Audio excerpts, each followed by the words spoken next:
제 인생을 돌아보면 정말 쉬운 날이 하루도 없었습니다. 젊었을 때는 그저 평범한 행복을 꿈꿨습니다. 남들처럼 출근하는 남편 기다리며 밥상 차리고, 주말이면 시장에 가서 장을 보고, 여름이면 선풍기 앞에서 수박 먹으며 웃는 가족이 되는 그런 소박한 삶이요. 그게 제 전부의 꿈이었습니다. 결혼할 때만 해도 그렇게 될 줄 알았습니다. 남편은 저보다 4살이 많았고 성실했습니다. 결혼 초에는 퇴근 후에도 늘 웃는 얼굴로 들어왔지요. 여보, 오늘은 일이 잘 풀렸어. 그 한마디에 피곤이 싹 가셨습니다. 그땐 남편이 든든했고 세상이 제 편 같았습니다. 그런데 인생이라는 게 그렇듯 좋은 시절은 늘 짧게 지나갑니다. 결혼 2년째 남편이 작은 사업을 시작했습니다. 처음에는 저도 응원했습니다. 여보, 이번엔 꼭 잘 될 거야. 내가 도시락도 싸줄게. 그렇게 매일 아침 도시락을 싸서 보냈습니다. 하지만 몇 달이 지나면서 남편의 얼굴빛이 달라졌습니다. 말수도 줄고 집에 들어오는 시간이 점점 늦어졌습니다. 어느 날은 저녁 9시가 넘도록 오지 않아 전화를 걸었더니 전화를 받지 않더군요. 그때부터 제 마음속에 불안이 싹 텄습니다. 그러다 결국 그날이 왔습니다. 겨울비가 내리던 날이었어요. 남편이 문을 열고 들어오더니 아무 말 없이 주저앉았습니다. 그 얼굴엔 초췌함과 절망이 뒤섞여 있었습니다. 가게 문 닫았어. 그 한마디에 세상이 무너졌습니다. 그날 이후 남편은 술에 기대기 시작했고 저는 생활비를 마련하기 위해 밖으로 나가야 했습니다.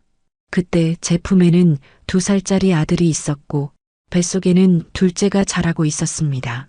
새벽엔 아이가 깨서 울고 낮에는 공장에 나가서 하루 종일 서서 일했습니다. 손끝이 부르트고 허리가 휘었지만 쉴 틈이 없었습니다.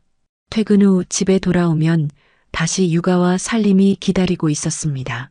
손에선 하루 종일 설거지 거품 냄새가 빠지질 않았고 밤엔 잠들기 전에 무릎에 파스를 붙이는 게 습관이 됐습니다. 그 시절 제 유일한 낙은 아이들이 잠든 후 조용히 부엌등 하나만 켜두고 앉아있던 시간이었습니다. 그때마다 생각했죠. 언젠간 나도 편해질 날이 오겠지. 그 희망 하나로 버텼습니다. 그 희망이 없었다면 아마도 그 시절의 저는 이미 부서졌을 겁니다. 세월이 그렇게 흘러 어느덧 아이들이 초등학생이 되었을 무렵 남편은 여전히 큰 소득이 없었습니다. 그 대신 술이 늘었고 말수가 줄었습니다. 그래도 저는 남편을 원망하지 않았습니다. 가정이란 건 서로의 부족함을 메워주는 거라 믿었으니까요. 하지만 몸은 정직했습니다. 오랜 세월의 피로가 쌓이니 아침마다 손가락 마디가 뻣뻣하고 허리 통증 때문에 일어나기도 힘들었습니다. 그럼에도 저는 아이들 아침밥을 챙기고 출근길에 도시락을 싸서 나섰습니다. 그게 제 하루의 시작이었지요. 그렇게 30년이 흘렀습니다. 눈 깜짝할 사이였습니다. 아이들은 성인이 되었고 남편은 머리가 휘어졌습니다. 그제야 제 몸은 완전히 망가져 있더군요. 허리 디스크, 손목 터널 증후군, 만성 위염. 의사는 이제 쉬셔야 한다고 했습니다. 하지만 저는 웃었습니다. 조금만 더요. 조금만 더 버티면 아이들이 다 자리 잡을 테니까요. 그게 제 마지막 자존심이었습니다. 그리고 드디어 그 조금만 더가 끝났습니다. 회사에서 명예퇴직 제안을 받았을 때 가슴이 벅차올랐습니다. 40년 가까이 일하면서 단 한 번도 스스로의 시간을 가져본 적이 없었거든요. 퇴직금 통장을 손에 쥐던 날 손끝이 떨렸습니다.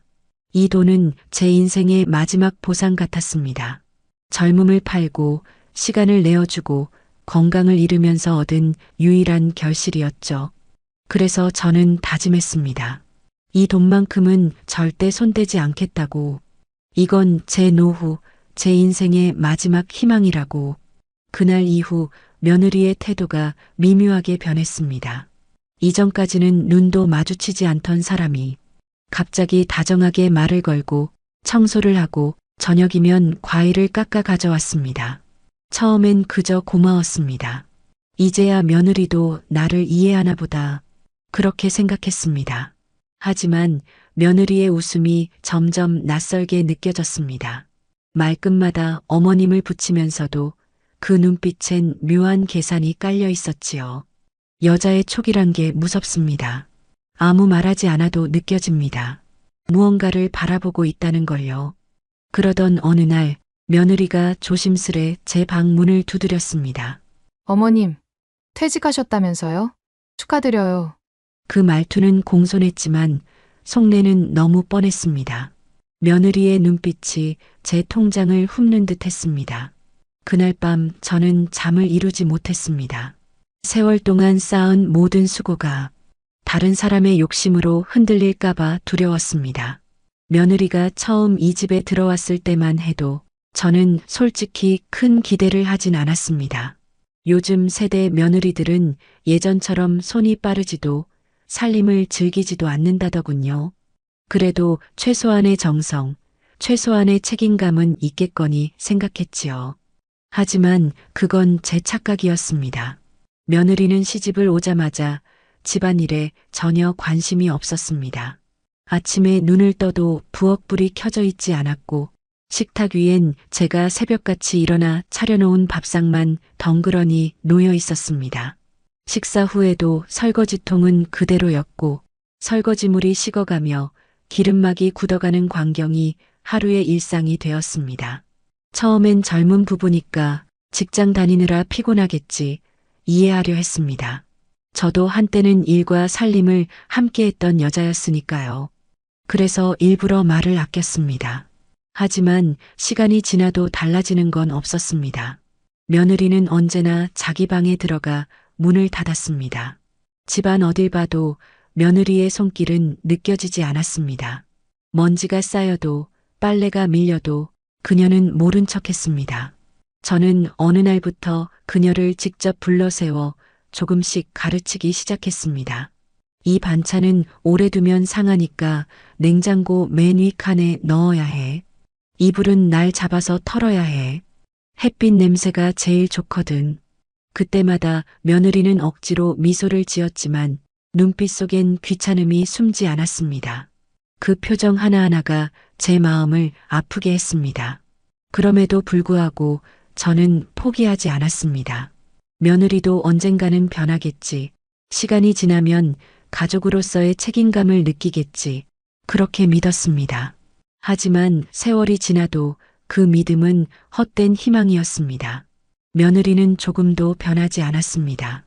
주말이 되어도 일어나지 않았고 청소기 돌아가는 소리는 언제나 제 손에서만 났습니다.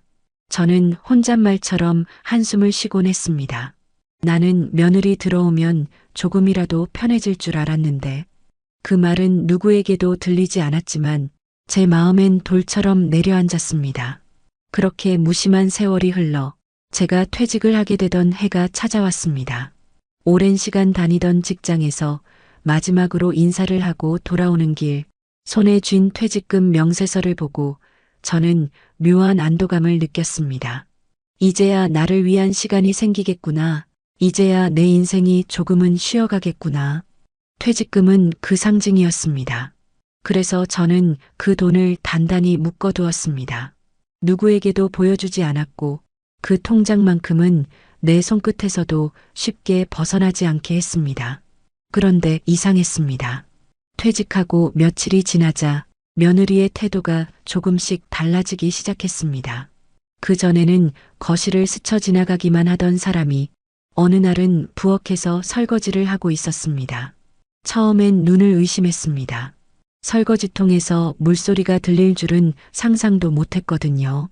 식탁 위에는 정리된 접시들이 반듯하게 놓여 있었습니다.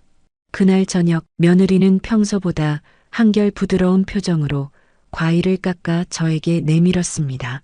어머님, 퇴직하셔서 이제 좀 쉬셔야죠. 그 목소리는 낯설 만큼 상냥했습니다. 저는 그저 고개를 끄덕이며 받아들었지만 속으로는 알 수 없는 불편함이 스며들었습니다. 며느리가 갑자기 달라진 건 단지 친절함 때문이 아니었습니다. 청소기 돌리는 소리, 빨래 널어두는 모습, 심지어는 반찬을 담는 손놀림까지 모든 게 어딘가 어색했습니다. 그녀는 살림을 즐기는 사람의 손이 아니었습니다. 오히려 누군가에게 보이기 위한 움직임처럼 느껴졌습니다. 하루 이틀쯤은 그럴 수 있겠지 싶었습니다.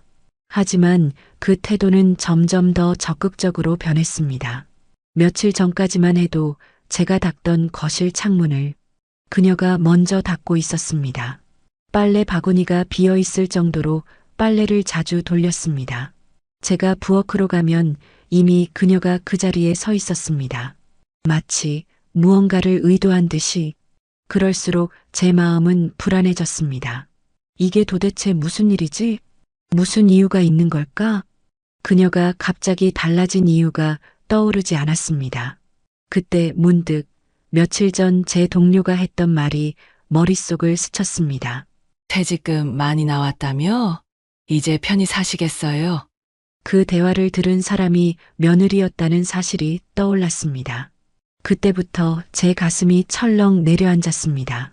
며느리의 행동이 달라진 시점, 그건 정확히 제가 퇴직금을 받은 시기와 맞아떨어졌습니다. 모든 게 설명이 됐습니다.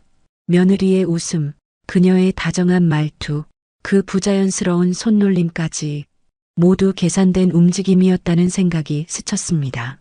그날 밤 잠자리에 누워 천장을 바라보았습니다. 잠이 오지 않았습니다. 머릿속에 며느리의 모습이 떠올랐습니다. 그녀의 미소는 따뜻하지 않았습니다. 그건 마치 누군가의 마음을 파고들기 위한 가면 같았습니다. 가슴 깊은 곳에서 차가운 의심이 피어올랐습니다. 그날 이후 저는 며느리의 모든 행동을 유심히 지켜보기 시작했습니다. 그녀가 언제 나가는지, 어디에 전화를 하는지, 어떤 표정으로 제 방을 드나드는지까지 말입니다. 며칠 동안 며느리의 태도는 계속 달라져 있었습니다. 아침이면 부엌 불이 먼저 켜졌고 설거지통엔 물이 가득 차 있었습니다. 마치 이 집의 안주인이라도 된 듯 움직였지만 그녀의 손끝에는 여전히 낯선 서투름이 묻어 있었습니다. 그런데 그보다 더 낯설었던 건 그녀의 웃음이었습니다. 부자연스럽게 붙은 미소, 억지로 내뱉는 다정한 말투, 그 모든 게 무언가를 위한 연습처럼 느껴졌습니다. 저는 마음속으로 이미 답을 알고 있었습니다. 며느리가 이렇게까지 변한 데에는 이유가 있을 거라는 거요. 그녀가 나를 향해 웃을 때마다 그 웃음 너머로 번쩍이는 탐욕의 그림자가 보이는 듯 했습니다. 그러던 어느 날 저녁이었습니다. 저는 평소처럼 식탁을 정리하고 있었고 며느리는 부엌에서 과일을 깎고 있었습니다. 유난히 부드럽고 조심스러운 손놀림이었지요. 그녀가 접시를 들고 제 앞에 앉았습니다. 그리고 한참을 망설이다가 조심스럽게 입을 열었습니다. 퇴직금 이야기가 나왔습니다. 그녀는 그 돈이 얼마나 되는지 알고 있었습니다. 어디서 들었는지 알 수는 없었지만 이미 제 마음속에선 경계심이 날카롭게 일었습니다. 며느리는 마치 오래 준비한 대본을 읽듯 말했습니다. 퇴직금으로 아들 부부가 살 집을 마련해주면 어떻겠냐는 이야기였습니다. 요즘 집값이 비싸서 대출도 어렵고 아이를 낳으려면 공간이 필요하다는 이유를 덧붙였습니다. 말끝마다 가족이 함께 잘 살아야 하지 않겠느냐는 말이 따라붙었습니다. 그녀의 말은 포장된 이해심처럼 들렸지만 그 속에 감춰진 의도를 모를 만큼 저는 순진하지 않았습니다. 평생을 일하며 모은 돈이었습니다. 젊음과 건강을 다 바쳐 겨우 손에 쥔 마지막 보상이었습니다. 그 돈으로 처음이자 마지막으로 제 자신을 위해 살아보겠다고 마음먹은 지 며칠도 안 됐습니다. 그런데 며느리는 그 마음을 너무 쉽게 헤집고 들어왔습니다. 그녀의 입에서 나온 단어 하나하나가 제 가슴을 찔렀습니다. 집, 대출, 분가, 편안함. 모두 그녀의 세상에서는 당연한 요구였지만 제 세상에서는 피와 눈물로 쌓아 올린 희망의 벽이었습니다. 저는 잠시 말을 잃었습니다. 그리고 천천히 그녀를 바라보았습니다. 그녀의 시선은 단 한순간도 흔들리지 않았습니다. 부드러운 미소 뒤에 숨겨진 확신이 느껴졌습니다. 이미 제 결정을 바꿀 수 있다고 믿는 눈빛이었습니다. 그때 저는 제 안에서 무언가가 단단히 부서지는 소리를 들었습니다. 수십 년간 참아왔던 서러움과 고단함이 한꺼번에 올라왔습니다. 남편의 실패로 시작된 맞벌이 인생, 밤새 잠도 못 자고 일했던 세월, 아이들 키우며 허리가 휘어지도록 살림했던 나날들. 그 모든 세월의 대가가 바로 그 퇴직금이었습니다. 저는 담담하게 그러나 단호히 말했습니다. 그 돈은 내 노후를 위해 있는 것이라고, 누구에게도 줄 수 없다고, 내가 살 집은 내가 벌어서 사야 한다고. 며느리의 얼굴이 굳었습니다. 그동안 만들어온 온화한 미소가 단숨에 사라졌습니다. 눈빛이 차가워지고 손끝이 미세하게 떨렸습니다. 그녀는 아무 말 없이 과일 접시를 식탁 위에 내려놓았습니다. 칼끝이 접시 가장자리를 스치며 짧은 소리를 냈습니다. 그리고 이내 방으로 들어가 문을 닫았습니다. 문이 닫히는 순간 집안이 이상하리만큼 고요해졌습니다. 냉장고 돌아가는 소리만이 작게 들렸습니다. 저는 그 자리에서 한참 동안 움직이지 못했습니다. 마음이 서늘했습니다. 단순한 실망이나 서운함이 아니었습니다. 그녀의 표정 속에는 상처받은 감정이 아니라 무언가 결심한 듯한 냉정함이 담겨 있었습니다. 그날 이후 며느리는 다시 부엌에 들어오지 않았습니다. 식탁 위엔 설거지거리가 쌓였고 거실엔 묘한 침묵이 감돌았습니다. 그녀의 발소리도 말소리도 사라졌습니다. 그 대신 집안 구석구석에 남겨진 싸늘한 공기가 저를 둘러쌌습니다. 저는 문득 불길한 예감을 떨칠 수 없었습니다. 그녀가 포기하지 않았다는 걸 그날의 눈빛 하나로 충분히 알 수 있었습니다. 그날 이후 집안의 공기는 확연히 달라졌습니다. 며느리의 발소리가 사라졌고 거실의 조용함이 유난히 길게 이어졌습니다. 아침마다 들리던 부엌에 그릇 부딪히는 소리도 저녁마다 들리던 설거지 물소리도 자취를 감췄습니다. 대신 며느리의 방문은 하루 종일 닫혀 있었습니다. 처음엔 단순히 삐진 거라 생각했습니다. 누구나 마음이 상하면 그럴 수 있다고 스스로를 다독였지요. 그래서 하루 이틀쯤은 모르는 척했습니다. 하지만 그 침묵은 이틀이 지나도 사흘이 지나도 깨지지 않았습니다. 식탁에 마주 앉아 있어도 그녀의 눈은 제게 한 번도 향하지 않았습니다. 제가 말을 걸어도 대답 대신 짧은 숨소리만 돌아왔습니다. 집안엔 냉기가 서려 있었습니다. 며느리는 저를 의도적으로 피했습니다. 제가 거실로 나오면 그녀는 방으로 들어갔고 제가 방으로 들어가면 그녀는 나왔습니다. 서로의 동선이 겹치지 않도록 계산한 듯 움직였지요. 식사도 따로 했습니다. 제가 상을 차려도 손을 대지 않았고 나중에 몰래 자기 몫을 챙겨갔습니다. 그릇은 언제 씻었는지도 모르게 제자리에 돌아와 있었습니다. 마치 존재는 하되 목소리가 없는 사람처럼 그렇게 살았습니다. 며느리의 그런 태도는 저를 점점 불안하게 만들었습니다. 무엇보다도 그 눈빛이 달라졌습니다. 예전엔 귀찮거나 불만스러운 눈빛이었다면 이제는 무언가를 머릿속에서 굴리는 듯한 눈빛이었습니다. 차갑게 가라앉은 얼굴 뒤에 감춰진 속마음이 도무지 읽히지 않았습니다. 저는 며느리에게 말을 걸어보려 했습니다. 나를 잡아 차라도 함께 마시자고 했습니다. 하지만 그녀는 마주 앉는 대신 괜찮아요 하고 짧게만 대답했습니다. 그 말 한마디가 벽처럼 느껴졌습니다. 대화의 문이 완전히 닫혔습니다. 저녁이 되면 거실 불빛 하나 없이 며느리의 방만 희미하게 켜져 있었습니다. 문틈으로 새어나오는 불빛이 어쩐지 섬뜩하게 느껴졌습니다. 그녀는 방 안에서 휴대전화를 붙잡고 한참을 내려다보곤 했습니다. 가끔은 속삭이는 듯한 낮은 목소리가 들려왔습니다. 누구와 통화를 하는지 무슨 이야기를 나누는지 알 수 없었습니다. 그럴 때마다 제 가슴은 쿵쾅거렸습니다. 뭔가 불길한 일이 다가오는 것만 같았습니다. 밤이 되면 이상하게 잠이 오지 않았습니다. 머릿속에 며느리의 무표정한 얼굴이 떠올랐습니다.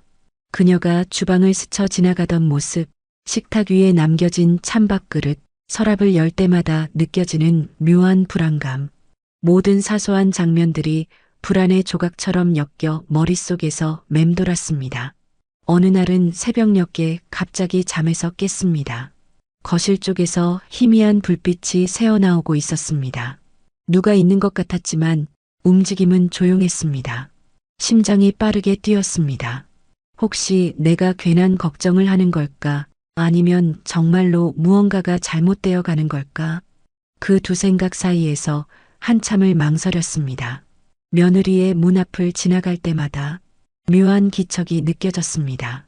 방 안은 적막했지만 그 안에서 무언가가 꿈틀거리는 듯한 이상한 긴장감이 공기 속에 퍼져 있었습니다. 그녀의 침묵이 단순한 감정의 표현이 아니라 결심으로 변해가고 있다는 불길한 예감이 들었습니다. 그날 이후 저는 집안의 모든 것을 신경 쓰기 시작했습니다. 현관문이 잠겼는지, 서랍은 제대로 닫혀 있는지, 통장은 그대로 제자리에 있는지, 사소한 일 하나하나가 마음을 건드렸습니다. 전에는 편히 앉아 차를 마시던 거실이 이제는 긴장의 공간이 되어버렸습니다. 며느리는 여전히 말을 하지 않았습니다. 그저 아무 말 없이 움직였습니다. 식탁 위를 스치며 눈길 한 번 주지 않고 현관을 드나들며 인사 한마디 하지 않았습니다.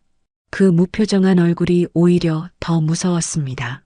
마치 이미 마음속에 무언가를 정해놓은 사람처럼 저는 문득 알 수 없는 두려움에 사로잡혔습니다.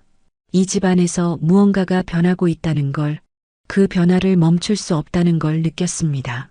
그녀가 더는 며느리가 아니라 어딘가 낯선 사람처럼 느껴졌습니다. 같은 집에 살고 있지만 이제는 같은 공간 안에 있어도 서로 다른 세상에 있는 것 같았습니다. 며느리의 냉담한 태도는 며칠이 지나도 변하지 않았습니다. 집안은 여전히 조용했고 서로의 존재를 의식하면서도 말 한마디 섞이지 않는 나날이 이어졌습니다. 저는 그 침묵 속에서 점점 지쳐갔습니다. 말을 걸면 대답이 돌아오지 않고 눈을 마주치면 고개를 돌리는 그 냉기 속에서 무언가 더 큰 일이 일어날 것 같은 예감이 들었습니다. 그 무렵 아들이 퇴근 후 집에 들어왔습니다. 평소처럼 피곤한 얼굴로 들어오더니 어딘가 어색한 공기를 눈치챘는지 거실을 둘러보았습니다. 며느리는 여느 때처럼 무표정한 얼굴로 맞이했습니다. 그저 형식적으로 물 한 잔을 건넬 뿐 말은 없었습니다. 아들은 제게 다가와 앉았습니다. 잠시 머뭇거리던 그는 가볍게 웃으며 물었습니다. 며느리랑 무슨 일이라도 있었느냐고. 요즘 집안 분위기가 너무 조용해서 그렇다는 말을 덧붙였습니다. 그 말투는 마치 별일 아닌 일상 대화처럼 들렸지만 그 속엔 미묘한 불안이 섞여 있었습니다. 저는 한동안 대답을 하지 못했습니다. 어디서부터 설명해야 할지, 말을 꺼내면 그동안 쌓인 감정이 한꺼번에 터져버릴 것 같았기 때문이었습니다. 잠시 후 며느리가 거실로 나왔습니다. 아들의 질문을 들었는지 태연한 얼굴로 의자에 앉았습니다. 그녀는 마치 아무 일도 없었다는 듯 부드럽게 웃었습니다. 그 웃음이 얼마나 낯설고 불편하게 느껴졌는지 모릅니다.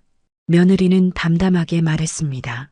별일 없다고, 요즘 어머님이 피곤하신 것 같아서 말을 아낀 것뿐이라고. 오히려 걱정스러운 척했습니다. 그 목소리는 너무 자연스러워 처음 듣는 사람이라면 그 말을 믿을 수밖에 없을 정도였습니다. 아들은 그 말을 듣고는 대수롭지 않다는 듯 고개를 끄덕였습니다. 그래, 괜히 내가 오해했네.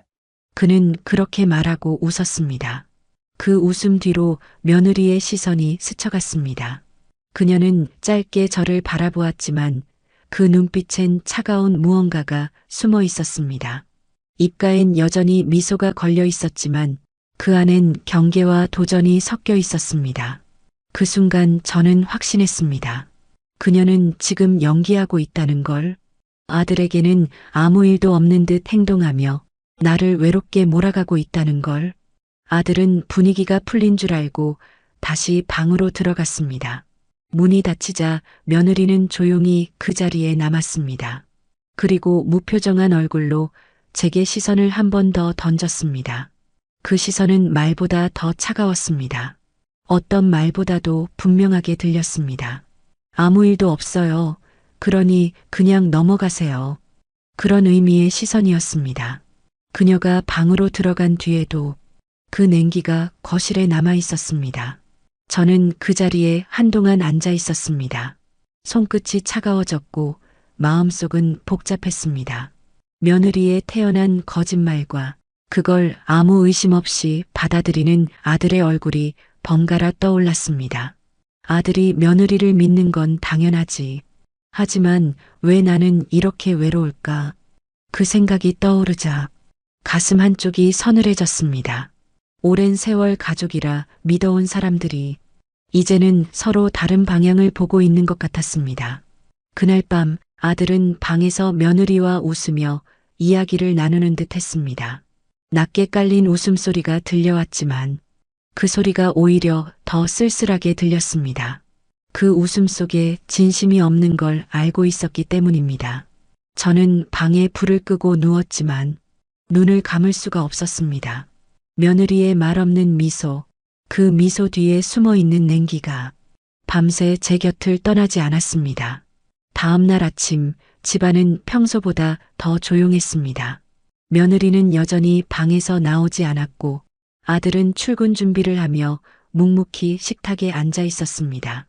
저는 평소처럼 밥상을 차려놓고 앉았지만 젓가락이 손에 잡히지 않았습니다. 밤새 뒤척이며 잠을 설쳤던 탓에 눈밑은 퉁퉁 부어 있었고 머릿속은 여전히 복잡했습니다. 그때 아들이 조심스레 입을 열었습니다. 어제와는 달리 조금은 망설이는 목소리였습니다. 퇴직금 이야기가 다시 나왔습니다. 며느리가 아닌 아들의 입에서 직접 그 말이 나왔습니다. 그 순간 손끝이 멈췄습니다. 그 말은 너무 익숙했고 이미 어제 다른 사람의 입을 통해 들었던 말이었기에 심장이 순간적으로 철렁 내려앉았습니다. 아들은 조심스럽게 말을 이어갔습니다. 요즘 집값이 너무 올라 대출이 힘들다고, 이제는 아이도 생각해야 할 때라고, 어머니가 조금만 도와주신다면 정말 큰 힘이 될 거라고 했습니다. 그 목소리에는 간절함이 묻어 있었지만 그 뒤에 며느리의 그림자가 선명하게 느껴졌습니다. 이건 아들의 생각이 아니라 며느리의 말이 그의 입을 통해 흘러나온 것임을 한눈에 알 수 있었습니다. 저는 아들의 얼굴을 바라보았습니다. 어릴 적에는 제게 세상 무엇보다 믿음직스러웠던 그 얼굴이 지금은 낯설게만 느껴졌습니다. 그의 눈빛에는 진심이 있었지만 그 진심은 저를 위한 것이 아니었습니다. 아들은 자신이 가족을 위해 옳은 말을 하고 있다고 믿고 있었겠지만 그가 모르는 건 그 말이 제게 얼마나 큰 상처로 다가오는가였습니다. 잠시의 침묵이 흘렀습니다. 그리고 저는 조용히 그러나 단호히 말했습니다. 퇴직금은 내 노후를 위해 모은 돈이라고. 그건 아무도 손댈 수 없다고. 그 말을 하면서도 목소리가 떨렸습니다. 너무나도 지켜내고 싶은 마음이 컸기 때문입니다. 하지만 아들은 쉽게 물러서지 않았습니다. 어머니, 그건 잠시만 쓰는 거예요. 저희가 나중에 꼭 갚을게요. 그의 말은 다정했지만 그 다정함이 오히려 비수처럼 꽂혔습니다. 그 다정한 말 뒤에는 저를 이해하지 못하는 젊은 세대의 계산이 숨어 있었습니다. 돈이면 다 되는 세상 속에서 정작 한 사람의 인생이 어떤 대가로 그 돈을 모았는지 그들은 알지 못했습니다. 저는 더 이상 참을 수 없었습니다. 너까지 도대체 왜 이러냐? 그 말이 터져 나왔습니다. 가슴 깊은 곳에서 쌓여있던 서러움이 함께 터졌습니다. 내가 평생 일해서 모은 돈이다. 그 돈이 없으면 나는 앞으로 어떻게 살라는 거냐? 그 말을 내뱉는 순간 목이 메었습니다. 그동안 꾹 참고 눌러왔던 감정이 폭발하듯 쏟아졌습니다. 아들은 잠시 말을 잃은 듯 고개를 숙였습니다. 그러나 그 표정에는 이해보다 당황이 더 짙었습니다. 그는 마치 내가 너무 예민하게 반응한다고 생각하는 듯 했습니다. 그 표정을 보는 순간 더는 말을 이어갈 수 없었습니다. 가슴이 먹먹했습니다. 아들이 내 편이 되어줄 거라 믿었지만 그 믿음마저도 무너져 내리고 있었습니다. 잠시 침묵이 흘렀습니다. 그리고 아들은 조용히 자리에서 일어섰습니다. 식탁 위엔 식지 않은 밥이 그대로 남아 있었습니다. 그는 문가에 서서 짧게 한숨을 쉬더니 방으로 들어갔습니다. 그 뒤로 문 닫히는 소리가 유난히 크게 울렸습니다. 저는 한동안 그 자리에 앉아 있었습니다. 숟가락을 쥔 손이 떨렸습니다. 창문 밖으로 햇살이 들어왔지만 그 따뜻함이 전혀 느껴지지 않았습니다. 내가 믿었던 사람들, 내가 평생 품어온 가족들이 하나둘씩 내 곁에서 멀어져가는 기분이 들었습니다.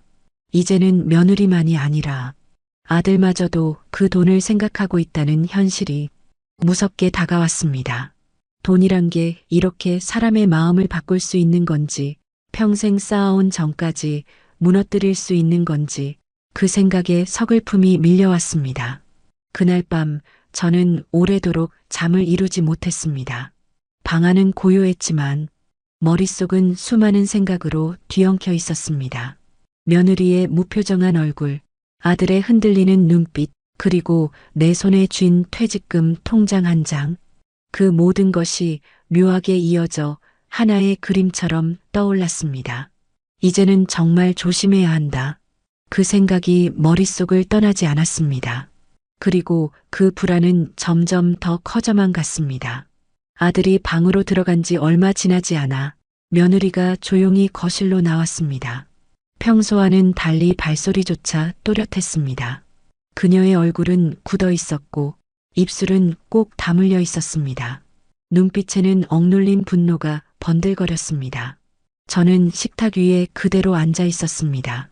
손끝이 아직도 떨리고 있었고 방금 전의 대화가 머릿속을 떠나지 않았습니다. 그녀는 그런 제 앞에 서더니 한참을 바라보았습니다. 말을 꺼내기 전부터 이미 모든 감정을 담은 듯한 표정이었습니다.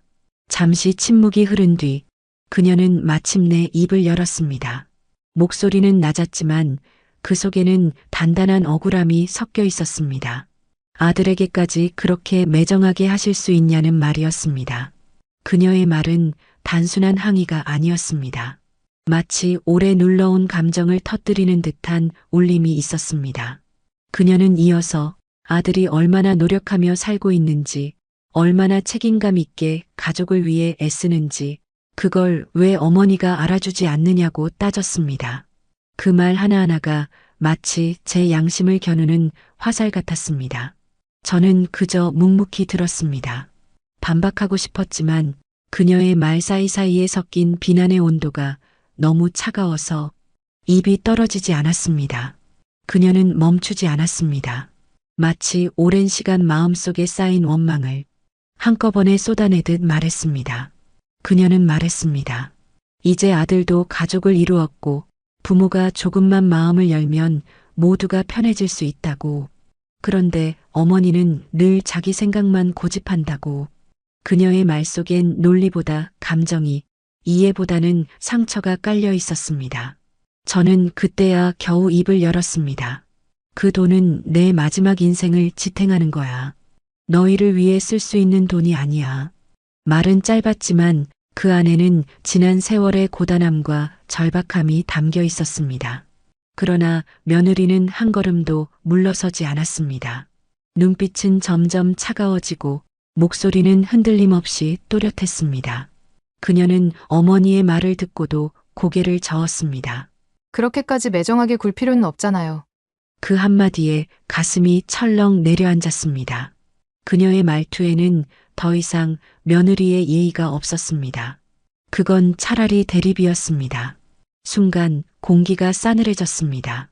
부엌의 시계 초침 소리만이 울렸습니다. 그녀의 눈빛은 날카로웠고 마치 제 마음속을 꿰뚫어 보는 듯 했습니다. 그녀는 더 이상 부탁하는 사람이 아니라 비난하는 사람이 되어 있었습니다. 저는 숨을 고르며 조용히 자리에서 일어섰습니다. 더는 이 대화를 이어가면 안 되겠다는 생각뿐이었습니다. 그녀는 여전히 제 눈을 피하지 않았습니다. 잠시 정적이 흘렀고 그녀의 입가에 억지로 눌러 담은 미소가 떠올랐습니다. 그 미소가 오히려 섬뜩하게 느껴졌습니다. 그날 밤 그녀의 말이 머릿속을 떠나지 않았습니다. 매정하다. 그 한 단어가 계속 맴돌았습니다. 평생 가족을 위해 희생하며 살아온 나였는데 이제는 매정한 사람으로 불리고 있었습니다. 눈을 감아도 마음은 가라앉지 않았습니다. 그날 이후 며느리의 시선은 더욱 차가워졌습니다. 말없이 지나가면서도 그녀의 눈빛에는 여전히 따가운 원망이 묻어 있었습니다. 그 눈빛이 등 뒤까지 따라오는 듯 했습니다. 집안의 공기는 점점 무거워졌고 저는 그 속에서 홀로 점점 더 불안해졌습니다. 그날 밤 집안은 고요했지만 공기 속에는 묘한 긴장감이 감돌았습니다. 며느리의 말이 머릿속에서 떠나지 않았습니다. 매정하다. 그 한 단어가 자꾸만 귓가에 맴돌았습니다. 평생 가족을 위해 살아왔는데 이제 와서 내가 이렇게 매정한 사람으로 보인다는 게 도무지 받아들여지지 않았습니다.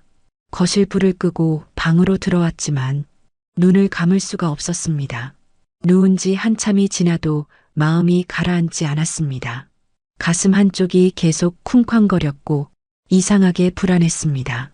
무엇을 잃을지도 모른다는 막연한 두려움이 몸속 깊은 곳에서 올라왔습니다. 저는 결국 자리에서 일어나 서랍 앞으로 갔습니다. 그 안에는 제 퇴직금 통장이 있었습니다. 손잡이를 잡고 천천히 서랍을 열자 안쪽에서 종이 냄새와 오래된 나무 냄새가 섞여 나왔습니다. 조심스럽게 통장을 꺼내 들었습니다. 작은 책자 한 권이었지만 그 무게는 삶의 절반 같았습니다. 표지를 손끝으로 쓸어보았습니다. 이 돈을 모으기 위해 얼마나 많은 세월을 견뎌왔던가. 겨울 새벽 손이 트도록 청소하고 몸이 부서질 듯한 피로를 참고 일하던 기억들이 한 장 한 장 넘길 때마다 스쳐갔습니다. 내 인생의 마지막 버팀목이자 이제는 나를 지켜야 하는 이유였습니다. 저는 통장을 다시 서랍 안 깊숙이 넣었습니다. 그리고 손으로 꼭 눌러 닫았습니다. 그 작은 동작 하나에 마음이 조금은 놓이는 듯 했지만 불안은 여전히 사라지지 않았습니다. 이제는 단순한 걱정이 아니라 본능적인 경계심이었습니다. 침대에 다시 누웠지만 눈을 감아도 귀는 계속 깨어 있었습니다. 집안의 작은 소리 하나에도 심장이 덜컥 내려앉았습니다. 시계 초침이 움직이는 소리가 유난히 크게 들렸습니다. 방 안의 공기가 점점 묵직해졌습니다. 한참을 그렇게 뒤척이다가 문득 이상한 소리가 들렸습니다. 처음엔 바람인가 싶었습니다. 하지만 아니었습니다. 발소리 같기도 하고 무언가가 바닥을 스치는 소리 같기도 했습니다. 조심스럽게 몸을 일으켰습니다. 집안은 어둡고 적막했습니다.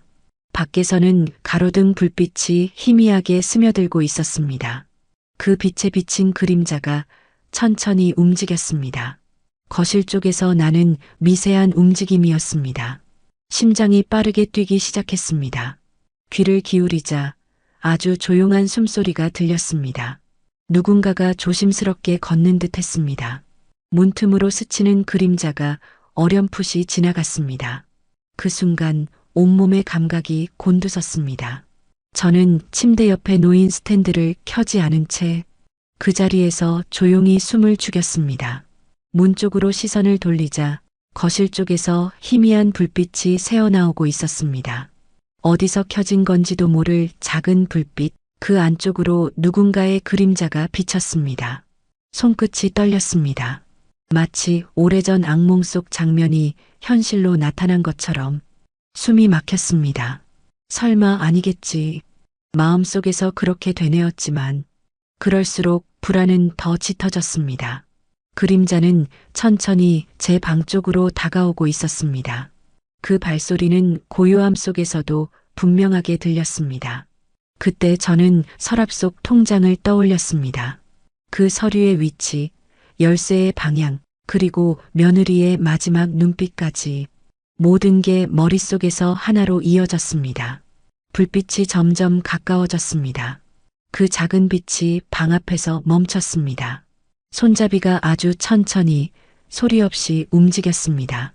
그 찰나의 순간 숨이 멎는 듯 했습니다. 저는 몸을 굳힌 채 그대로 그 자리를 지켰습니다. 심장의 박동 소리가 귓가에 울렸습니다. 이제는 확신이 들었습니다. 지금 이 순간 무언가 돌이킬 수 없는 일이 시작되고 있다는 걸. 방문 손잡이가 천천히 움직이더니 미세한 마찰음과 함께 문이 조금씩 열렸습니다. 방 안으로 스며든 희미한 불빛에 저는 숨을 죽인 채 그 틈을 바라보았습니다. 불빛의 방향이 제 서랍 쪽을 향했습니다. 그녀였습니다. 며느리가 조용히 방 안으로 들어왔습니다.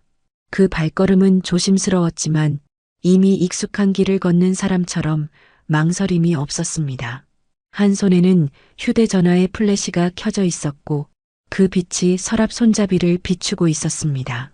저는 침대 옆에서 몸을 굳힌 채 그 모습을 지켜보았습니다. 심장이 고막을 때릴 듯 뛰고 손끝이 얼어붙은 듯 했습니다. 그녀는 주위를 살피더니 조심스럽게 서랍을 열었습니다. 나무가 스치는 소리가 작게 울렸습니다. 서랍 속으로 손이 들어갔습니다. 그녀의 손끝이 천천히 통장을 더듬었습니다. 그 순간 제 눈앞에서 세상이 멎은 듯 했습니다. 내 노후, 내 삶의 마지막 희망이 그녀의 손끝에서 흔들리고 있었습니다. 숨을 참았지만 가슴속에서 뜨거운 무언가가 치밀어 올랐습니다. 그녀는 주변을 살피며 통장을 꺼내 들었습니다. 플래시 불빛에 비친 표정은 차분했고 죄책감이라곤 찾아볼 수 없었습니다. 그 표정이 오히려 섬뜩했습니다. 저는 침대 머리맡을 붙잡았습니다. 몸이 떨려 일어설 수가 없었습니다. 한동안 그저 바라봤습니다.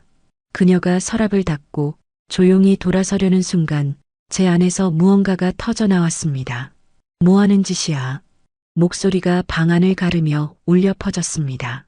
며느리의 몸이 그대로 굳었습니다. 통장이 손에서 미끄러져 바닥에 떨어졌습니다. 찰나의 정적, 그리고 그녀가 천천히 돌아섰습니다. 눈이 커다랗게 뜨였지만 그 안엔 두려움보다 놀람이 먼저였습니다. 저는 침대에서 몸을 일으켜 떨리는 손으로 불을 켰습니다. 방 안이 환히 밝혀지자 그녀는 바닥에 무릎을 꿇었습니다. 입술이 파르르 떨렸고 손끝은 통장을 붙잡으려다 멈췄습니다. 저는 말이 나오지 않았습니다. 그녀의 모습, 그 서늘한 공기, 바닥 위에 떨어진 내 인생의 증표, 그 모든 것이 한 장면으로 굳어버렸습니다. 방 안에는 숨소리만 남았습니다. 며느리의 고개가 서서히 숙여졌고 저는 그 자리에 선 채 내가 지금 본 것이 믿기지 않아 손끝으로 이마를 짚었습니다. 세월의 무게로 굳은 손이 작게 떨렸습니다. 며느리는 바닥에 무릎을 꿇은 채 두 손을 떨며 통장을 붙잡았습니다. 입술이 파르르 떨리더니 곧 작은 목소리가 새어나왔습니다. 그녀는 무언가를 설명하려 애썼습니다. 목소리는 간절했지만 그 간절함은 변명이었습니다. 말의 처음은 눈물로 시작됐습니다. 그녀는 잘못했다고, 그냥 잠깐 보기만 하려 했다고 말했습니다. 아무 나쁜 뜻이 없었다고, 그저 돈이 얼마나 남았는지 확인만 하려 했다고 했습니다. 하지만 그 말이 입 밖으로 나올수록 제 가슴 속에서는 서늘한 분노가 차올랐습니다. 그녀는 말을 이어갔습니다. 요즘 사는 게 너무 힘들다고, 아들도 지쳐있고, 아이 계획도 못 세운다고, 그래서 잠시만 손을 빌리고 싶었다고 했습니다. 그 목소리는 마치 자신이 피해자인 듯 흔들렸습니다. 눈물로 호소했지만 그 눈물엔 진심이 느껴지지 않았습니다. 저는 그 자리에 서서 한동안 아무 말도 하지 못했습니다. 심장이 두근거리며 귓가에서 울렸습니다. 눈앞에서 무릎 꿇고 있는 사람은 며느리가 아니라 낯선 이처럼 느껴졌습니다. 내가 몇 년을 품어준 사람, 함께 밥을 먹고 웃던 가족이 이제는 내 통장을 훔치려 한 사람이 되어 있었습니다. 그걸 내가 지금 말이라고 하니 목소리가 떨렸습니다. 입안이 말라 숨소리 하나 내는 것조차 힘들었습니다. 그 돈은 내 마지막이야. 내가 평생 일해서 모은 내 노후야. 짧은 문장이었지만 그 안에 평생의 서러움이 담겨 있었습니다. 며느리는 고개를 숙였지만 그 자세조차 진심이 느껴지지 않았습니다. 그녀의 어깨가 떨리는 건 두려움 때문이 아니라 들킨 자의 당황함처럼 보였습니다. 그걸 보는 순간 그동안 억눌러왔던 감정이 터져나왔습니다. 내가 그동안 얼마나 참았던가. 아침 저녁으로 밥을 차리고 청소를 하며 빨래를 하며 그녀의 무심함까지 감싸 안았는데 결국 돌아온 건 이런 배신이었습니다. 그 모든 세월이 눈앞에서 무너져 내리는 듯 했습니다. 넌 내 마음을 단 한 번이라도 생각해 본 적이 있니? 그 말이 터져 나왔습니다. 목소리는 더 이상 차분하지 않았습니다. 분노와 슬픔이 뒤섞여 터져 나왔습니다. 내가 그 돈을 어떻게 모았는지 알아? 내 손이 얼마나 부서지고 내 허리가 어떻게 휘었는지 알아? 며느리는 연신 죄송하다는 말을 반복했습니다. 하지만 그 말은 점점 공허하게 들렸습니다. 그녀의 눈에 반성보다 억울함이 서려 있었습니다. 마치 자신이 몰려서 무릎을 꿇은 사람처럼 억지로 용서를 구하는 사람처럼 보였습니다. 그 순간 저는 서랍 옆에 있던 통장을 집어들었습니다. 손에 쥔 그 종이 한 장이 이토록 무겁고 뜨겁게 느껴진 적은 없었습니다. 이건 내 인생이야. 너희가 건드릴 게 아니야. 그 말이 끝나자 방 안의 공기가 싸늘해졌습니다. 며느리는 아무 말 없이 고개를 숙였고 그녀의 눈에서 떨어진 눈물이 바닥에 번졌습니다. 그러나 그 눈물이 바닥에 닿는 소리조차 저에게는 아무 울림도 주지 못했습니다. 그저 허무했습니다. 평생을 믿어왔던 가족에게서 이런 일을 당했다는 사실이 분노보다도 깊은 절망으로 다가왔습니다. 그 절망이 가슴속 깊이 내려앉으며 손끝이 서늘해졌습니다. 이제 이 집안에는 더 이상 믿음이 남지 않았습니다. 저는 천천히 등을 돌렸습니다. 며느리는 여전히 무릎을 꿇은 채 울고 있었지만 그 울음조차 멀게만 느껴졌습니다. 모든 것이 멈춘 듯 고요했습니다. 그 고요 속에서 제 인생의 한 부분이 영원히 끊어져 나가는 듯 했습니다. 저는 밤이 깊도록 잠을 이루지 못했습니다. 눈을 감아도 불빛 아래 무릎을 꿇고 있던 며느리의 모습이 자꾸만 떠올랐습니다. 그녀의 손끝, 떨리던 어깨, 그리고 그 표정. 미안함보다는 들켜버린 사람의 당혹감에 가까웠습니다. 그 눈빛을 떠올릴 때마다 가슴속이 싸늘해졌습니다. 새벽이 밝아올 무렵 저는 이미 결심을 끝내고 있었습니다. 이 집안에서 다시는 그런 불안 속에 살 수 없다는 걸, 이제는 나 자신을 지켜야 한다는 걸. 아침 햇살이 거실을 비출 때 저는 부엌에 앉아 있었습니다. 탁자 위에는 물 한 잔이 놓여 있었고 그 옆에는 작은 봉투 2개가 올려져 있었습니다. 그 안에는 며느리와 아들이 떠날 때 필요한 최소한의 돈이 들어 있었습니다. 그것이 제가 그들에게 줄 수 있는 마지막 배려였습니다. 아들과 며느리가 방에서 나왔을 때 공기는 무겁고 말 한마디가 어려웠습니다. 아들의 얼굴엔 당황과 불신이, 며느리의 눈빛엔 후회와 냉기가 뒤섞여 있었습니다. 저는 그들을 바라보다가 조용히 말했습니다. 오늘 안으로 나가라. 그 한마디에 방 안의 공기가 멎었습니다. 아들은 잠시 말을 잇지 못했고 며느리는 고개를 숙였습니다. 그녀의 손끝이 봉투를 향해 떨렸지만 끝내 잡지 못했습니다. 저는 그 모습을 보며 묘한 감정이 스쳤습니다. 슬픔이었는지, 분노였는지, 아니면 이제서야 모든 것이 끝났다는 안도감이었는지 알 수 없었습니다. 그들은 말을 하지 않았습니다. 아들은 마지막으로 고개를 숙였고 며느리는 무표정한 얼굴로 가방을 들었습니다. 문이 열리고 그들이 함께 현관을 나섰습니다.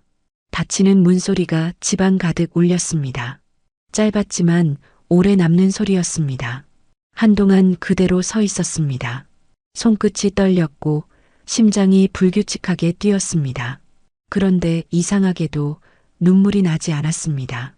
분노도 후회도 안타까움도 아니라 묘한 공허함이 몸속을 채웠습니다. 그제야 집안의 소리가 들렸습니다. 냉장고 돌아가는 소리, 시계 초침 소리, 그리고 바깥에서 들려오는 바람 소리, 모두 오랜만에 들리는 평온한 소리들이었습니다. 그동안 사람의 숨소리와 말소리에 가려져 잊고 지냈던 조용한 소리들이었습니다. 거실로 나와 창문을 열었습니다. 바람이 안으로 스며들었습니다. 햇살이 커튼 사이로 비쳐들며 먼지 입자가 천천히 공중을 떠다녔습니다. 그 모든 장면이 낯설 정도로 고요했습니다. 저는 의자에 앉아 천천히 숨을 들이마셨습니다. 공기가 차가웠지만 깨끗했습니다. 이제야 비로소 숨을 쉴 수 있다는 느낌이 들었습니다. 모든 것이 사라졌지만 그 빈자리가 두려움이 아니라 자유로 느껴졌습니다. 탁자 위에 물잔을 들어 한 모금 마셨습니다. 입안에 번지는 시원한 감촉이 새삼 선명했습니다. 이 조용한 집, 이 고요한 순간이 내가 오랜 세월 기다려온 진짜 안식인지도 모른다는 생각이 들었습니다. 햇빛이 거실 바닥을 천천히 옮겨 다녔습니다. 그 빛 위로 그림자가 천천히 드리워졌습니다.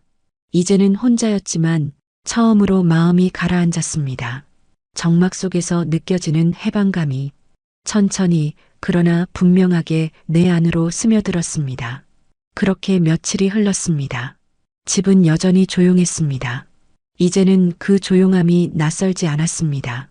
아침에 눈을 뜨면 부엌에서 들리던 사람들의 목소리도 발소리도 그릇 부딪히는 소리도 사라졌지만 그 공백이 더 이상 어색하지 않았습니다. 대신 작은 소리들이 다시 들리기 시작했습니다. 냄비에 물 끓는 소리, 라디오에서 흘러나오는 낮은 음악, 바깥에서 들려오는 참새 소리, 그 모든 것들이 이제는 하루의 배경이 되었습니다. 불과 며칠 전까지만 해도 이 고요함이 두려웠는데 이제는 오히려 위로가 되었습니다. 아침이면 커튼을 열어 햇살을 맞이했습니다. 거실 바닥에 길게 드리워지는 빛을 보며 그저 한숨처럼 미소가 새어나왔습니다. 그동안은 늘 가족의 뒷모습만 바라보며 살았는데 이제는 내 앞에 놓인 하루를 천천히 바라볼 수 있었습니다. 점심이 되면 혼자 밥을 지어 먹었습니다. 작은 밥솥에 쌀을 한 컵만 씻고 된장국을 끓여 밥상에 올렸습니다. 식탁 맞은편엔 아무도 없었지만 이상하게도 허전하지 않았습니다. 누군가의 눈치를 보며 먹던 밥이 아니라 비로소 내 입맛에 맞춘 밥이었기 때문이었습니다. 식사 후에는 거실 창가에 앉아 바깥을 내다보았습니다.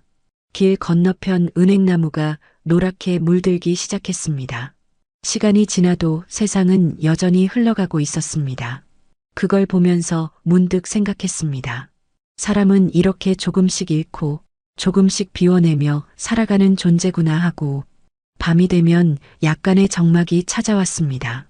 불을 끄고 누우면 아들과 며느리가 떠난 집의 빈자리가 가끔 마음 한켠을 건드렸습니다. 내가 너무 단호했나? 조금 더 이해할 수는 없었을까? 그런 생각이 잠시 스쳐갔지만 곧 이내 마음을 다잡았습니다. 그때 그 결정을 내리지 않았다면 아마 나는 지금도 불안 속에 잠을 설치고 있었을 테니까요. 이제는 스스로의 삶을 조금씩 되찾고 있었습니다. 퇴직금 통장은 여전히 서랍 속에 그대로 있었지만 그건 더 이상 두려움의 상징이 아니었습니다. 그건 내가 지켜낸 시간, 내가 견뎌낸 세월의 증표였습니다. 하루가 저물 무렵 창밖에서 들려오는 저녁 종소리가 들렸습니다. 그 소리를 들으며 창문을 닫고 돌아섰습니다. 집안은 다시 고요했지만 그 고요함 속에는 더 이상 외로움이 없었습니다. 오히려 평온이 자리 잡고 있었습니다. 식탁 위에 놓인 물컵을 들었습니다.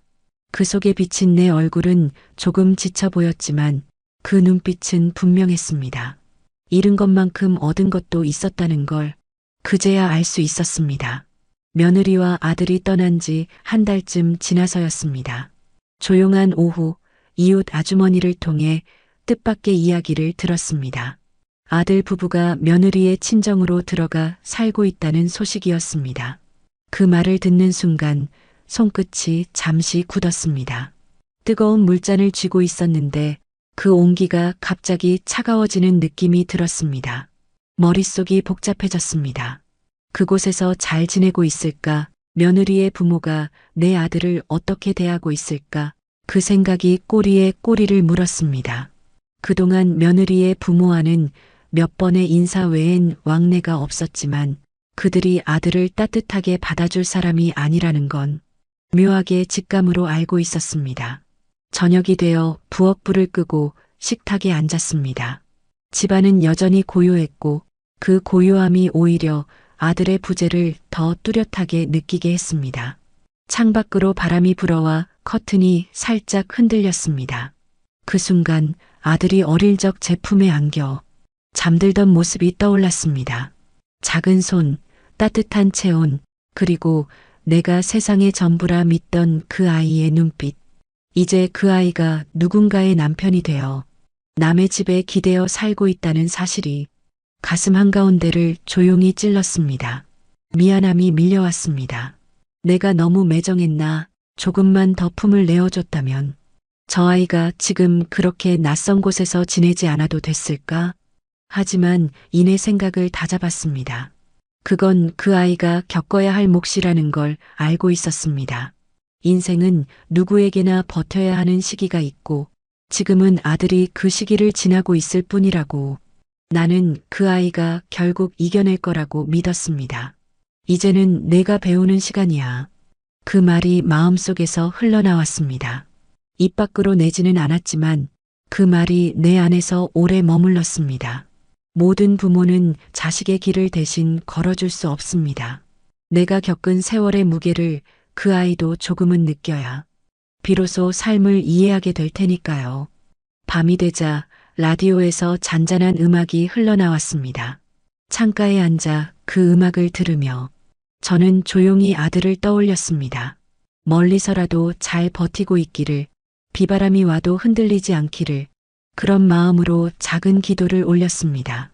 그 순간 마음 한켠이 따뜻해졌습니다. 비록 멀리 떨어져 있었지만 그 아이는 여전히 내 아들이었습니다. 그가 힘든 시간을 지나 다시 일어설 날이 오겠지. 그때쯤이면 나도 조금 더 편안한 마음으로 그를 바라볼 수 있겠지 하는 생각이 들었습니다. 밤하늘에는 달이 둥글게 떠 있었습니다. 그 빛이 부엌 창으로 스며들며 고요한 집안을 은은하게 밝혔습니다.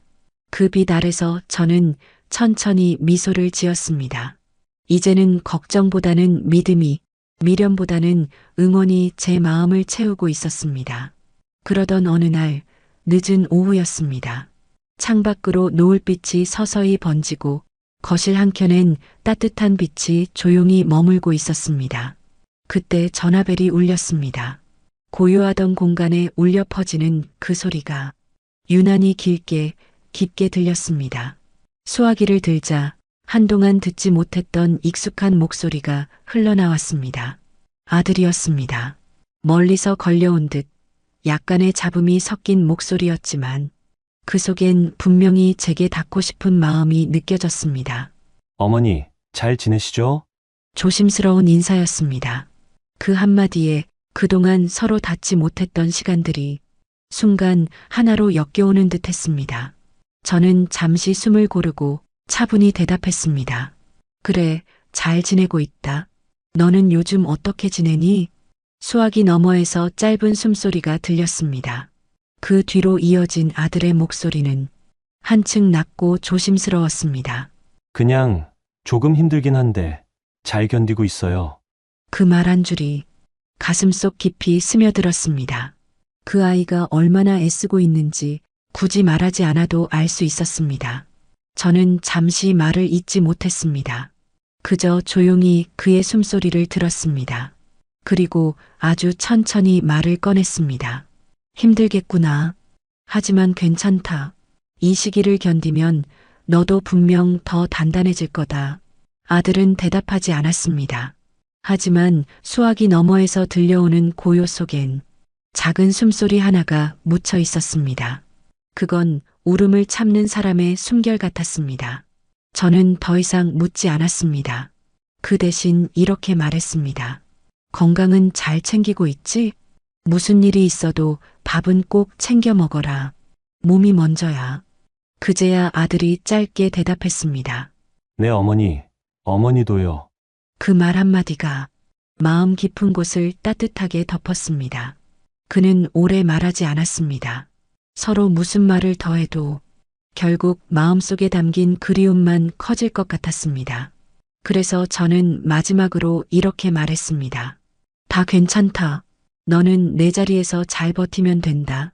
나는 여기서 늘 기도하고 있을게. 전화가 끊기고 수화기를 내려놓았을 때 거실은 다시 고요해졌습니다. 하지만 그 고요함은 더 이상 외롭지 않았습니다. 멀리 떨어져 있어도 그 아이가 잘 견디고 있다는 사실만으로 가슴 한켠이 따뜻해졌습니다. 저는 창가로 걸어가 노을을 바라보았습니다. 붉은 하늘 위로 바람이 스쳐 지나가고 그 빛이 천천히 어둠 속으로 사라지고 있었습니다. 그 순간 문득 이제야 진짜로 마음이 놓였습니다. 비록 함께 있지는 않지만 그 아이는 자기 길을 걷고 있었고 저는 그 길 끝에서 조용히 응원하는 어머니로 남아 있었습니다. 아들과의 전화가 끊기고 난 뒤 한동안 수화기를 들고 있던 손을 내려놓지 못했습니다. 그 짧은 통화가 남긴 여운이 방한 공기처럼 오래 머물렀습니다. 마음속 깊이 묵혀있던 무언가가 조금은 풀려나간 듯 했습니다. 불안했던 가슴이 서서히 진정되고 그 자리에 묘한 평온이 자리 잡았습니다. 그날 이후 저는 다시 제 일상을 정리하기 시작했습니다. 이른 아침이면 부엌불을 켜고 작은 냄비에 물을 올렸습니다. 보글보글 끓는 물소리를 들으며 하루를 맞는 그 시간이 좋았습니다. 창밖으로 들어오는 햇살이 부엌 바닥을 비추고 그 빛이 커튼 사이로 흔들릴 때면 이제야 조금은 제 삶을 되찾은 것 같았습니다. 점심엔 동네를 천천히 걸었습니다. 같은 골목, 같은 상점이지만 그동안은 보이지 않던 것들이 눈에 들어왔습니다. 길가의 작은 화분, 가게 앞에서 인사하는 이웃 얼굴, 그리고 하늘 위로 천천히 떠가는 구름. 이제는 그 모든 것들이 제 하루를 채워주는 법 같았습니다. 저녁 무렵엔 라디오를 켜고 따뜻한 차를 한 잔 내렸습니다. 라디오에서 들려오는 낯선 사연들을 들으며 저는 그저 조용히 고개를 끄덕였습니다. 사람마다 짊어진 사연은 다 다르지만 결국 모두가 자기 몫의 인생을 살아내고 있다는 걸 조용히 깨닫게 되었습니다. 가끔은 아들의 전화가 떠올랐습니다. 그 목소리를 생각하면 이상하게도 마음이 불안하기보다 든든해졌습니다. 이제는 그 아이가 제 손이 아니라 자신의 두 발로 살아가고 있음을 믿게 되었기 때문입니다. 저는 그 믿음이 주는 안심 속에서 다시 저 자신을 챙기기 시작했습니다. 저녁이 깊어지면 불을 끄고 거실 창가에 앉았습니다. 창밖에 불빛들이 하나둘 켜지고 멀리서 들려오는 사람들의 말소리가 희미하게 스며들었습니다. 그 소리를 들으며 저는 천천히 숨을 고르곤 했습니다. 그래, 이게 삶이지. 그렇게 마음속으로 되뇌며 하루를 정리했습니다. 이제 제 하루는 누군가를 위해 돌아가는 시간이 아니라 나를 위해 천천히 흐르는 시간이 되었습니다. 조용했지만 단단했고 홀로였지만 외롭지 않았습니다. 그 속에서 비로소 제 인생의 마지막 계절이 조용히 그러나 평화롭게 흘러가고 있음을 느꼈습니다. 창가 너머로 달빛이 부엌 바닥에 스며들었습니다. 그 빛 위로 제 그림자가 길게 드리워졌습니다. 그림자는 혼자였지만 이제는 결코 쓸쓸하지 않았습니다. 세상과 다시 연결된 기분이었습니다. 그 순간 저는 조용히 속삭였습니다. 이제 괜찮다.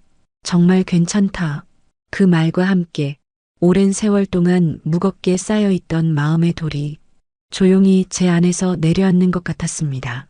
그날 밤 저는 오랜만에 불을 끄고 누워 깊고 평온한 잠에 들었습니다. 시간은 그렇게 흘렀습니다. 봄이 지나고 여름이 오고 어느새 창가에 화분엔 작은 꽃이 피어 있었습니다.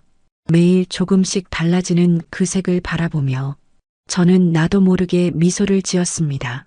이제는 하루의 변화가 두렵지 않았습니다.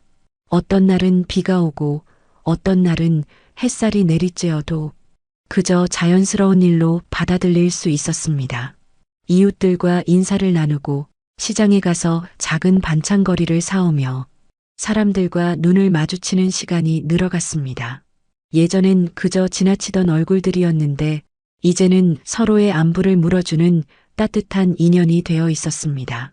누군가 제게 요즘 얼굴이 좋아지셨네요 하고 말할 때면 저는 그저 조용히 웃었습니다. 그 미소 하나에 마음이 다 풀리는 듯 했습니다. 밤이 되면 창가에 앉아 달을 바라보았습니다. 둥근 달빛 아래에서 지난 시간들을 떠올리면 이상하게도 그 모든 일들이 이제는 서러움이 아니라 삶의 무늬처럼 느껴졌습니다.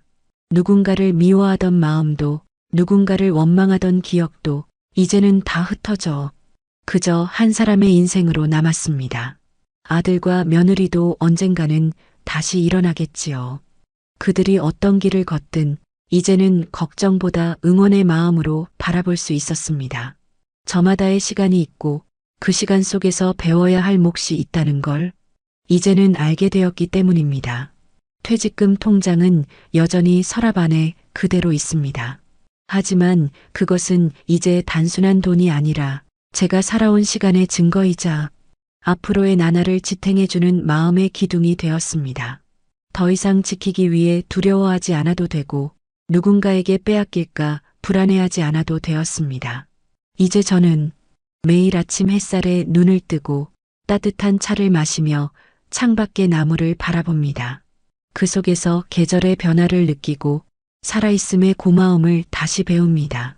아무 일도 일어나지 않는 평범한 하루가 이토록 소중하다는 걸 이제야 비로소 깨닫게 되었습니다.